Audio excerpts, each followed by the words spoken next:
Hello, everybody. Hello. So lovely to see you. Today we are continuing with our Dhammapada dialogues. And for that, let me share the document. So last time we finished first and second paragraph. And now we are in the third paragraph. And Mike, would you be so kind and read it out? Verse 3. He abused me, he beat me, he defeated me, and he stole my belongings. For one who remembers such thoughts, enmity does not end from his life. This is a one-page story. Bhikkhu Tisha was ordained to monkhood at an old age. He was a relative of Buddha by birth, although when the person becomes a bhikkhu, he has to lay aside his past life, all relationships, all bonds, yet Tissa never forgot his relationship with the Buddha. As a result, he always felt that he should be treated as a senior bhikkhu with respect by all other bhikkhus. He did not understand and appreciate the fact that the seniority of the monks is calculated from the time of higher ordination, upasampada, and not by the chronological age. On that count, he did not fall into the category of a senior monk, but he treated himself as a senior monk. He did not follow the discipline of a bhikkhu. He also did not practice the Dharma seriously. He did not perform the duties of even a junior monk, let alone those of a senior monk. The visiting young monks, considering his age, showed respect to him and offered their services, but very soon they realized that his knowledge of the Dharma was poor and shallow. Bhikkhu Tissa often quarreled with these young monks. If someone advised him to behave properly, he would start crying, go to the Buddha and complain against the person. The Buddha tried to make him see his mistake, but he did not listen to him either. Thus his behavior has always remained unpredictable. He did not forgive others, nor did he forget their past behavior, and always carried the wounds. In this way, he led a miserable life. The bhikkhus approached Buddha and told him about the unbecoming qualities and behavior of Tissa. The Buddha explained, "This is not the first time that Tissa has been stubborn and adamant. It has happened with him in one of his previous births as well. He was an obstinate ascetic by the name Devala, I think. As a result of misunderstanding, he cursed a very holy religious teacher by the name Narada. In spite of the intervention and persuasion by the king to forgive Narada, Devala refused to do so. Finally, the king had to force him to do so." I think this is the end. Yeah, this is the end of this um, story. So basically, if you're looking at this idea that, he abused me, he beat me, defeated me, he stole my belongings, for this person who thinks such a thoughts, the enmity does not end for his life. So, like Buddha did not say that you can't have these feelings. He says, don't cling to them. Like don't hold on them. When we have this misunderstanding, like everybody have some kind of misunderstanding on learning to life, but with your family members or so on. So you let go it. You don't, hold and don't build on it. If we do not let go, we build hate in our mind. And this kind of mindset, like what this country is bad or evil, and then you have anger against it. and or a certain group of people and so on. And I think we have to see that anger is useless. Um, yeah, and it's about the clinging.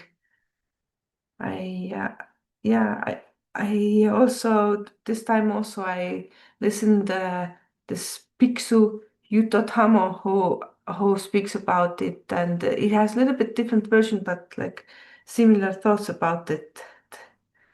That the danger of anger when it comes, that we have this self-righteousness, but we are right, but this is like this, and then we are then biased against the other person, and then you know even when they do something good, we we minimize it, we make it lesser than it is, and when they do something bad, we bring it up. So like this is really really bad in a long term, also in a theosophical sense, it is bad to just hold on this. And yeah, it is about letting go. If you hold on, it will stays and it grows. It is important, like where do you invest your energy? We have all our like delusions and perceptions, identifications with misperceptions, you know, we have them until we get enlightened. But it's important. I think the wise persons are less clinging to these things. You're more open to this idea that, that there might be more into it. And yeah, but we also have another way, the next one, because in this first paragraph, we have like uh, double verses. So I will read the next verse, the fourth verse, and the fourth verse says, "He abused me, he beat me, he defeated me, and he stole my belongings. For one who does not remember such thoughts, enmity ends from the life of such a person." And then you see like some threatening moments, but you're willing to forget it. And there's the fourth story about it that says like forgiveness leads to peace. Story of Bhiksu Disha. The Buddha further advised them, do not remember the thoughts of enmity. Enmity can end only by thoughts of friendliness. One who does not forgive others for ill treating him will not be able to end hatred and enmity from his life. On the other hand, one who forgives others for ill treating him will be able to end hatred and enmity from his life. And then the note, there is so much of tension in relationship in society today that it is very common to see people getting agitated at almost anything. They quarreled and fight with each other on a petty issues. When some such incidents takes place in your life, then we carry the memory of unfortunate incidents for all the times to come. Like anger, hatred, and negativities, as a result of this, instead of getting reduced, go on increasing because we just give more energy into it. On the other hand, if one removes such experiences from his memory, forgiveness and forgets, then forgives and forgets, then anger does not harm him in his life. Hatred disappears from his life. Such a person lives peacefully and happily. Just a thought between, like, that's maybe one of the reasons why we are born again, that, like babies have a new new beginning. They don't have this hatred and they got the restart. So maybe we need to restart if it does not goes like automatically. Maybe we need a new beginning. The Buddha always taught his disciples to show self-reliance, patience, and tolerance in their behavior. He was full of praise for all those who were in a position of anger, to show anger, in retaliation to some wrong done to them, but did not do so in spite of great provocation. We will read many such stories in anger and other chapters of Dhammapada in the coming pages. There are many incidents in the life of Buddha too from which we may learn the lesson. He forgave people who criticized, abused, or attacked him. According to him, patience and forgiveness are not the sins of a weak man. Rather, they are the indicators of our great internal strength. I think this is like one of the nicest things to remember, that the patience and forgiveness are not a sign of a weak person who really can forgive and be patient.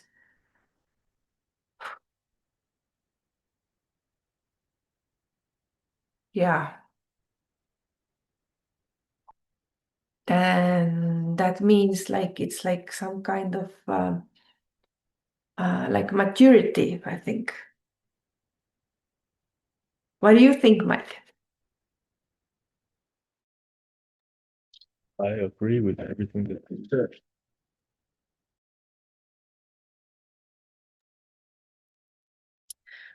Um, Buddha talked also how we are creating a cycle of revenge. Uh, oh yes, this was the third, fourth. Oh yes, sorry. And yeah, how this thought level abuse you will build up. You heard me. Only way we can be free is by seeing individual experience, and we cannot see it when we cling. And yeah, this says like we have to let go, and only way we can let them go is letting this angry thoughts come up and see what they really are, and now knowing yourself that this is bad, like that this is need to be resolved. And since we are all learning and it's not easy to do so, that's why I think also it's like one of the reasons why we have like reincarnations, and when we have a new beginnings, and you know there's some stories that tell how we are born back, and there's people with whom we have a lot of karma, and you know it's hardest to practice karma in your own family. They say if you can do it in your own family, you can do it probably anywhere else, because you got the most lessons there. And yeah,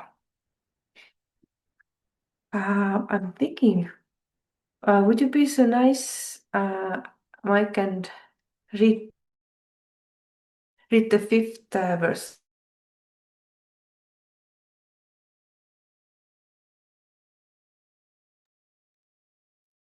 Hatred does not cease by hatred. It ceases only by love, friendliness, and goodwill. This is the age-old eternal law. Once there lived a householder with his wife and family members. His wife was barren and could not give birth to a baby. The family members were unhappy with her over it. They ill-treated her. Therefore, she decided to get her husband remarried to another lady. But she did not approve the idea from the core of her heart. She was, therefore, jealous of the new lady.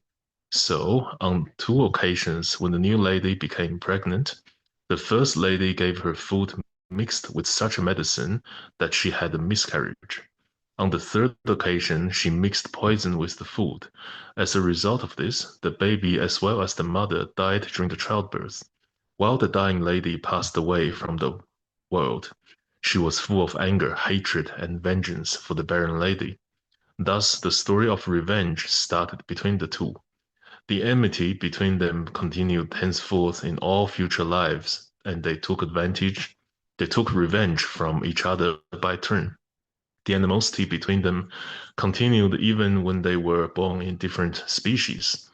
Time passed on in this revengeful way until they were reborn during the time of the Buddha. At that time, one of them appeared as the daughter of a rich man of Shrivasti. The other was born as an evil female spirit, Kali Yakshini. As the hatred had continued, the lady who was blessed with the baby was scared that the other lady may kill her child. So she decided to seek shelter of the Buddha to protect her child. As the Buddha was giving discourse at the Jetavana monastery at that time, she took her son in her arms and rushed to the monastery and placed the baby at the feet of the master and sought his protection. On the other hand, Kali Yakshini did not dare enter the monastery. Later, the Buddha himself asked her to come inside. When both the ladies were face to face in the presence of the Buddha, he narrated the stories of their past deeds and how they took revenge from each other in various lives and brought miseries to themselves. He thus rebuked them to put an end to the hatred between them. He also told them how hatred does not cease by hatred. Rather, hatred begets more hatred. Hatred can only end by love, compassion, goodwill, and friendship. There is no other way to win hatred. But the ladies realized their mistakes. Both the ladies realized their mistakes and wrongdoings, and thus the century-old hatred between them came to an end. Then the Buddha advised the baby's mother to hand over her son to Kali Yakshini. At first, she was scared to do so, but due to the deep faith that because of her devotion to the Buddha, nothing untoward would happen to her, she gave her son to Yakshini, who took the baby in her lap as if he was her own son. After kissing the baby, she returned him to the mother. I think, yeah, this is the end of the story. Yes, I heard a little bit longer version how they took birth in different, um, yeah, different animals. As one was leopard, and then the other was, I don't know, was it a bunny or something? And how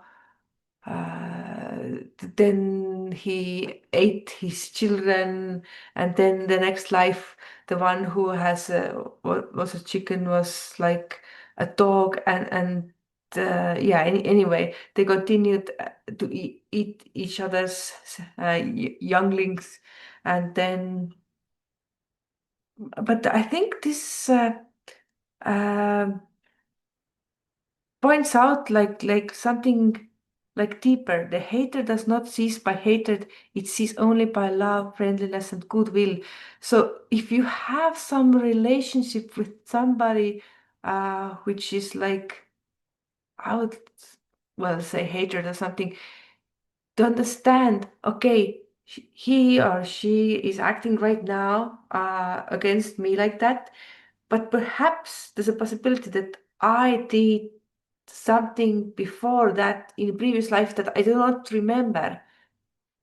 And then maybe he did something and me, and so, and you go back and back and back, and then you think, okay, uh, maybe I could get justice in this life, but would it be a justice in a long, maybe I was the first one who started it. So in that sense, isn't it better to end it now? Um, yeah. I remember one really smart teacher once said, the person who makes the first step to like make up or like to uh, towards the forgiveness asking is the wiser one. If there's a situation of two people are like arguing, then the one who first seek out to find the peace is the wiser one. I kind of like this idea. And yeah, and the Buddha was telling like they have created this cycle of revenge. And can't you see what you're doing? And if you look at in one life situation, we sometimes don't see it. But if you could be able to see it in a long version, we cannot. But if you have a belief that karma works, then it makes sense. It's like that. That it must have a reason why this person is acting like this, and wouldn't be better to just end it? Yeah. Every act we do have effect in our mind. It builds up in our minds, and it is not there only in this life. Trying to secure happiness to ourselves. Are we ready to hurt others? Like this lady was doing in this first life. And was it really happy because of that? Because the other story tells like he also ended very unhappily and was beaten to death after that, and the other lady was died. So we are building up this incredible energy in our minds that puts us in a victim state in the future. Yeah, if you like,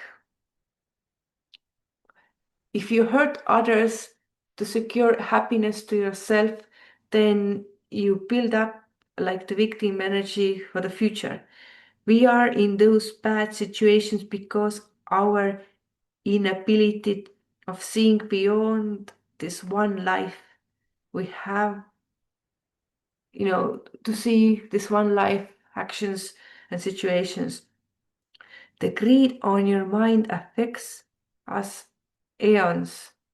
It's not only now. They say if you want to know what you have thought previously in previous lives, look what you are thinking now, what you're doing now. It probably is something similar. And I think there's a lot of truth in it. When we do not do anything against it, we build up energy to run after pleasures, to see whatever I achieve this world is meaningless. Everything will cease when we die. Yeah, to meditate on that when I think this is what Buddha also suggested, to meditate over that when you die, yeah, then there's nothing to be hold on. There's nothing to cling on. Yeah. Oftentimes one life somebody is rich and next one is poor. There are waves. And when the rich person is generous, he does not cling to his riches. Then next life, he's is not doesn't have to come down. They are free of this lesson. Yeah, this is nice. Um, hmm. So, Mike, do you have any thoughts on that? No, not really. I think it was very well summarized and very well said.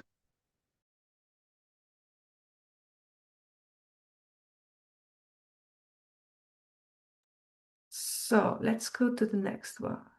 I think we can take one more. The sixth one. Ignorant do not remember that we all shall die one day. For those who remember, all quarrels end. Yeah. Remember that hatred will end. Story of Kaushambi Bhikshu. Once the Bhikshu in the Buddha Sangha following the Vinayana rules and those following the Dhamma rules had a quarrel over a trivial issue. So there was two bhikshus. One was following one kind of rules, Vinaya rules. This is the rules what says what monks have to do. And the other one are the Dhamma rules. Yeah, also important rules. And they have over a trivial issue. I heard another story that the Buddha of the one who followed the Dhamma rules left some water into one bucket, and they had the rule that they should not leave the water there because otherwise mosquitoes will lay their eggs there, and it's more trouble for everybody. But he forgot, or whatever reason he did this, and then this Vinayana follower said to him like, "Oh, you forgot this," and he says, "Oh, should I like, oh, sorry," or something. But the Vinaya teacher reminded that like that he made this mistake and tell it to their teacher, to their students, and their students told it to the Dhammapada rules students, and so on and so on. Anyway, long story short, this was the trivial issue that started, and the Buddha tried his best to bring reconciliation between the two groups, but none of the groups was ready to settle the issue and close the matter. You know, they got worked up and make it like a big thing. The Tathagata felt that it was better to maintain silence and keep distance from both groups. So he withdrew himself from their company and went to Rakhita Grove near Varileyaka forest to pass the rainy season there. Because in India you have a rainy season and you have a hot season and you have a somewhat pleasant season. And the rainy season is when monks are not moving around. The devoted elephant Parileya and a monkey attend to his needs and performed immense service to him. The residents of Kaushambi come to know about the reason for the departure of the Buddha after he had already left for the forest. They become very angry with both groups of the bhikshus and stopped giving alms to them. Then the bhikshus realize what wrong they had done to Buddha and the consequences thereof. They immediately reconciled their dispute amicably. They realized that they had done great disservice to the Buddha by creating such an unfriendly atmosphere in the Sangha that he had to retreat to the forest. But they lay disciples were not ready to pardon them. They did not provide them alms food with the same enthusiasm and devotion as they used to do earlier when the Buddha was present. They felt that the bhikshus should fall at the feet of the master and seek his pardon. But the Buddha was in the forest and this was the rainy season. The bhikshus could anyhow manage to pass the rainy season. So they could not go because it was a bad rainy time and it was dangerous to travel during the rainy and stormy time. After the Vasa period was over, Venerable Ananda, along with other bhikshus from both the groups, went to the forest and prayed to the Buddha to return back to the monastery. They also carried the message from Anathapindika and other lay disciples praying to him to return back to the monastery. The Buddha, compassion personified as he is, accepted their prayer to return to the monastery. All the disciples fell at his feet, admitting their guilt and prayed for his pardon. The Buddha exhorted them. No one is born to live permanently in this world. If one remembers all the time that the death is sure to come to anyone, anytime, and anywhere, like an uninvited guest, then all our invitings will disappear. We should never act as if we were never going to die. Remembering death would end all quarrels, conflicts, and misunderstandings. Yeah. And this is end of the sixth that the ignorant do not remember, they live like, yeah, that they don't remember the idea that they will also pass away. But for those who remembers, because if I die anyway, what is the point of clinging on to these negativities? Um, yeah, if it's possible to end it, then end it and do that what is most important. It's most possible. Um,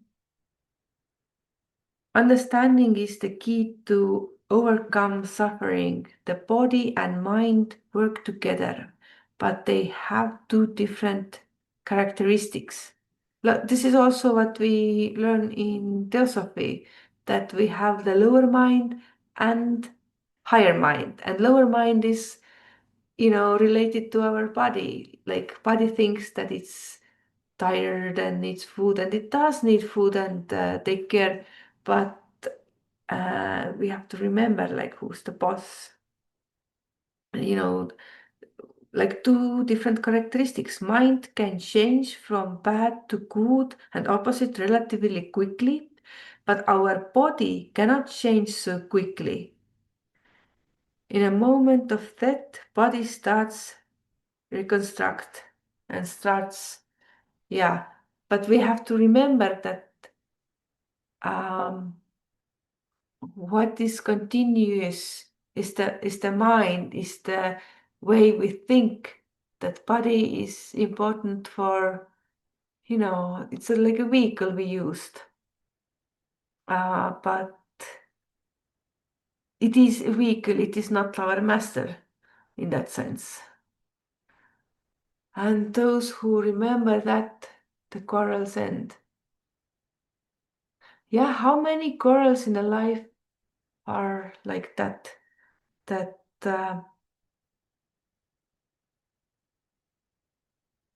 yeah, I think it is good to think about the fact that we are dying one day, and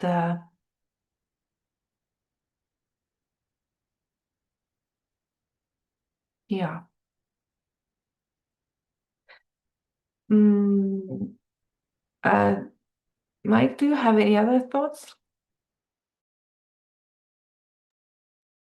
Nope, we all die one day.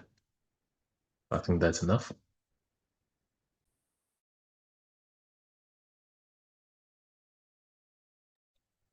I'm just thinking, yeah, if you really think how it would feel like to die, and what is it what dies? They say that our consciousness goes on when the physical body dies, and a lot of souls do not understand that they are physically have died, that they actually they have their own clingings to the food and places and things and persons, and then mm,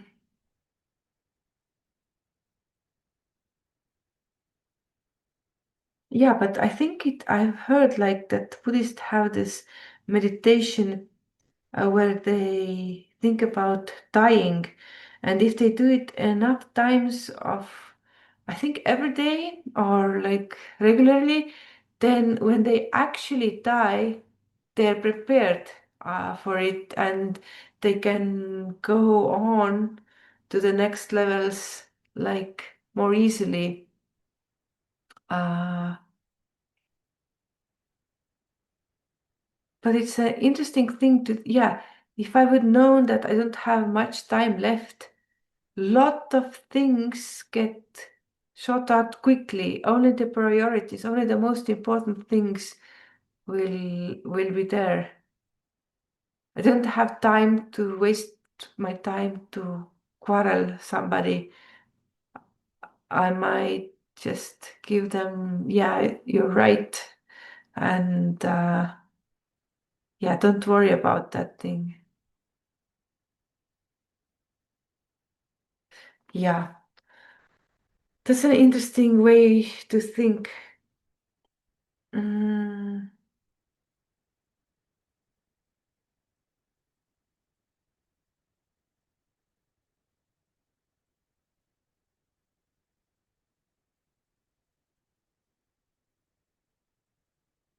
yeah.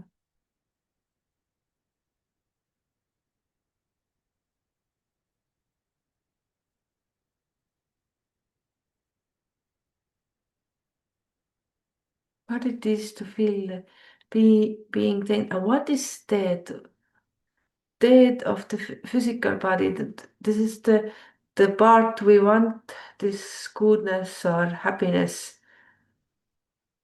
Mm, because I'm imagining that in the soul part we will be already in a blissful state. Yeah. So would I be ignorant or would I be wise and remember that I should also die? I guess we can see how many quarrels I have in my life. If there's still quarrels left, then maybe it's good to hold in mind that death is coming to free us at one moment. Yeah. So those were the four um, verses we look today in more in depth. Uh, I think we can end here and think about them and maybe have a little bit more thought about how can we forgive others and if we are in this cycle of not forgetting and holding all like a cycle of revenge, then maybe it actually have been us who have like started. So maybe it is better to finish it because we do not really want to continue this thing in many lives. There's more interesting things to learn and to, yeah. So thank you very much of being here. All the blessings and see you next time.